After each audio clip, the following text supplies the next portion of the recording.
amigos de Mauri TV, nos encontramos en la ciudad de Guatemala. Este es un pequeño ejemplo para que puedan ver cómo se viaja en los buses en la ciudad de Guatemala. Véanse las personas paradas y ese tipo de situaciones que son incómodas. Pero bueno, esto es Guatemala y aprender a vivir de esta forma. Y tal vez nos enfoca un poquito más para ver cómo van las personas paradas.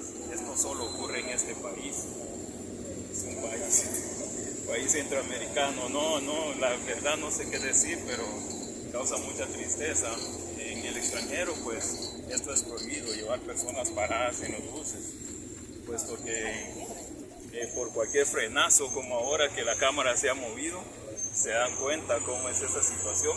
Pero esto es Guatemala y estamos en Guatemala y así se viaja dentro de estos buses, que no hay una comodidad bárbara. Para Mauri TV, Elmer Mauricio Enríquez, desde la ciudad de Guatemala. Muchísimas gracias a ustedes. Síganos viendo, denos seguir y ahí estaremos transmitiendo desde diferentes puntos de este país. Gracias.